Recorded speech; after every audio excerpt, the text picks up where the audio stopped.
ये कहानी एक सुनसान और जलस्रोतहीन ग्रह पर रहने वाले एक व्यक्ति स्नो की है, जहां पानी की एक बूंद भी सोने जैसी कीमती है। स्नो एक छोटे से शहर जा रहा है, जहां से उसे धरती से मंगवाए गए ताजे फल जामुन लेने हैं। रास्ते में वह एक पहाड़ी जेल से गुजरता है, जहां कैदियों के शरीर से निकले पसीने को फिर से पानी के रूप में इकट्ठा किया जाता है। यह उस ग्रह पर पानी की किल्लत को दर्शाता है। शहर पहुँचने के बाद वह अपना पार्सल लेता है और एक बार में जाकर बियर पीने लगता है। यहाँ तक कि एक बियर पीने के लिए भी पासवर्ड की जरूरत होती है। तभी 3 इनामी शिकारी उसे पकड़ने आते हैं। उनकी नेता, एक क्रूर महिला, उसे बताती है कि एक अमीर आदमी, बैरिस, ने उसकी अमरता के कारण उसकी जान खरीदने का सौदा किया है। स्नो 2 को मार देता है, लेकिन खुद घायल हो जाता है। स्नो का हाथ में गोली लगता है, फिर भी टेबल उठाकर मारता है। दरिंदा बंदूक से स्नो के सर पर मारता है। बंदूक में गोली भरता है। तभी एक रहस्यमयी महिला उसे बचा लेती है।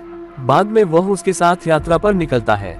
दरिंदा बैठ के सब देख रहा था। अपने मालिक को दिमाग के जरिए सब कुछ बता देता है। स्नो बैठकर खाना खा रहा था। महिला स्नो के पास आता है। स्नो जब महिला की तरफ देखता है, महिला बताती है कि वह धरती की खुफिया एजेंसी की एजेंट है और वह स्नो के जीन से मानवता के लिए अमरता का रहस्य पाना चाहती है। हालांकि धरती अब एआई के अधीन है और अमरता भी केवल दास्ता है, इसलिए स्नो मना कर देता है। स्नो साइबोट को लेकर अपनी दूसरी ठिकाने की तरफ जाने लगता है। साइबोट बोलता है, मानवता को बचाने के लिए हम लोगों को लड़ना पड़ेगा, लेकिन स्नो नहीं मानता। साइबोट बोलता है, मैं तो एक रोबोट हूँ, मुझे कुछ नहीं होगा, मैं रीजेनरेट हो सकता हूँ, लेकिन तुम अगर मर गया तो दोबारा नहीं जिंदा हो सकते। स्नो बोलता है, अगर मैं मर गया तो कोई बात नहीं, मैं एक मशीन हूँ, इसलिए तुम मेरे बात नहीं मानोगे। मैं जानता था। स्नो बात को अनसुना करके वाहन से चला जाता है। स्नो साइबोट को लेकर एक सुनसान खंडार में एक गुफा के अंदर जाता है। दोनों अकेलेपन के मारे थे और अब एक दूसरे के साथी बन गए। स्नो साइबोट को लेकर एक प्राचीन लिफ्ट से ऊपर जाता है, जो एक प्राचीन जानवर के खाल से बना हुआ था। ये चीज साइबोट पहले से ही जानता था।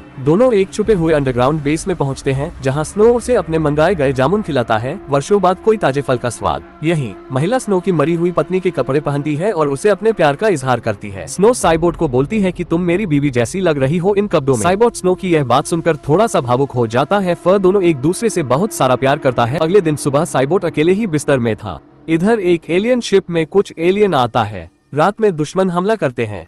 स्नो एलियन को दबोच लेता है, अपने चाकू से घायल करके मार देता है। स्नो दूसरे एलियन को दबोच लिया था, लेकिन उनकी मुखिया ने दोनों पर ही गोलियां चला दिया। इससे एलियन मर गया, स्नो बच गया। स्नो लड़ते हुए घायल हो जाता है, लेकिन महिला उसे बचाती है और खुद पर गोलियां खाकर दोबारा उठ खड़ी होती है। वह एक साइबोर्ग है। इंसानी एलियन मन में खुश हो रहा था कि तभी पीछे से एक लोहे का हाथ छाती को आर पार कर देता है। वर्षों पहले वह एक हादसे में घायल होकर रोबोटिक रूप में तब्दील हो चुकी है। साइबोट खुश है कि वो एक रोबोट है, इसलिए मुझे कोई पछतावा नहीं है। स्नो भी खुश है, अब उसे एक चलती फिरती रोबोट मिल गया जो जीवन साथी बन सकती है। इस वीरान ग्रह पर उन्होंने मिलकर एक सुखी जीवन जीना शुरू किया, बिना शर्म के, बिना पछतावे के।